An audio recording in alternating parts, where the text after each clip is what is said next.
So do you ever have an opportunity come along where you see a very good opportunity with a game, a developer, you like what they have, but they just don't have the capital to hire you? Do you have, because it sounds like you're extremely flexible. One of the, I think the uniquenesses about what you're doing is you're extremely flexible about getting developers into your ecosystem, allowing them to attain success.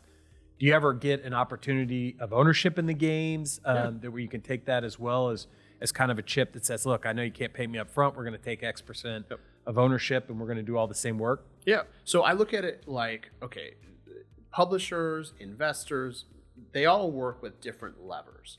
And there's like 5 different levers that you can really pull on, everything from rev share to equity in the studio.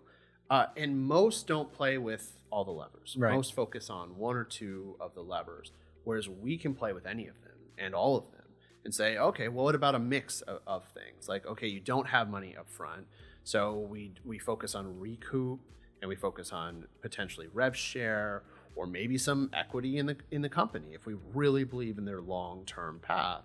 And what we're really doing is evolving the publishing model. So publishing traditionally is mitigating risk against a portfolio of titles. Right. So they take 20 titles, they want one to hit, and they are able to invest in another. It's a shotgun 20. approach. Yeah, exactly. And what we're looking to do is, instead of that, we want to have a portfolio of models of, okay, we have a bunch where they pay us up front. We want the majority of that because that reduces our risk, drives volume, which drives scale, which allows us to unlock a lot of advantages like lower cost localization. Because if we're working with a firm that we can drive 100 projects through, they're going to give us better rates because we're driving that volume.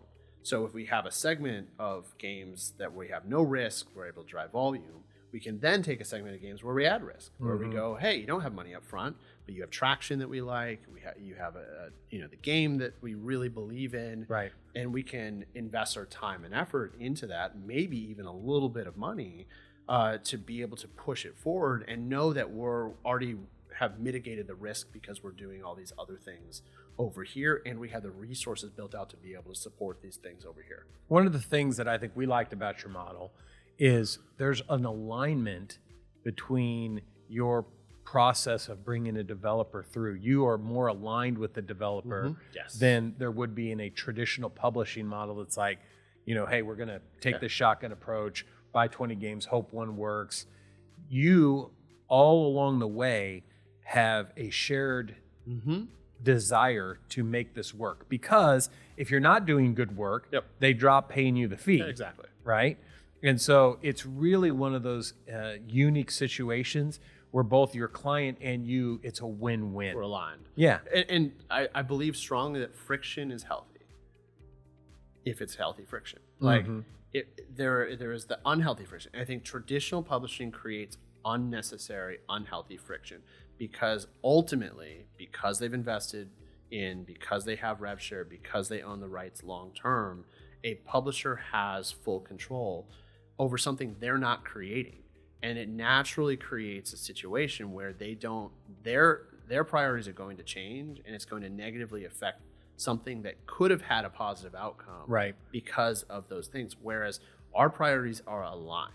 Yeah. If they win, we win. Well, you see it in the music industry all the time, right? Yeah. Where you have the publishers and the artists try to buy their artistry back and things of that nature. Yep. So you can kind of see it play out in other industries, how there is that friction. And that's part of the reason we started thinking about this differently, was we were looking at how other industries were doing it, other good examples, and we were like, wait a second, this can be done completely differently. But we have to put it out there, and we have the challenge of being the ones like really forging that path, and it creates amazing opportunities for us because we're designing deals that have never been done before in the industry. But those deals take time at times as well, and so that's some of the challenge with it. And there's 2 things that kind of amazed me as we dove into your company, and the first is just all of the different platforms, right? that games are launched on, whether it be, computer or PC based, and then you've got console based, you got mobile based, it is very complex. And to a very simplistic person, you think, well, somebody designs a game, it could go multi-platform, right? On anything. It doesn't work like that. In a real short stint, what has been a game that you think is like super exciting, one that hasn't hit yet, that you think someone's just like, man, this might be the next X, whatever X is? Of stuff that hasn't been announced yet? Yeah. And if you don't need to say the name, but do you have some things out there that you think are really cool? Well, so right now, anything that is community focused, okay, that embraces the fact, like I think talk about what community focus means for the listener. So community focus, like coming out of COVID, that lack of ability to engage other humans, especially around fun. Yep.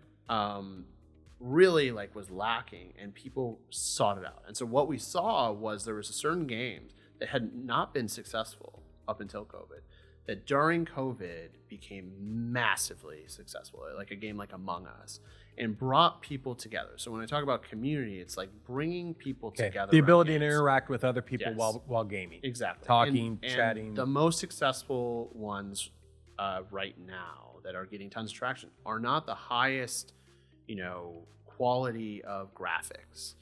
They are games that engage people in fun with multiple people engaged, and ideally with a flexible ability of the amount of people. If I'm with 7 people, I don't want to be stuck and be like, oh well, this game only accepts 6 people. Right. I want to be able to play the game I want to play with my friends, no matter how many of my friends are around, whether they're in person or if they're online. The flexibility of content to match the user's requirements or desires allows games to succeed, even if they are considered low quality from just an eyeball test.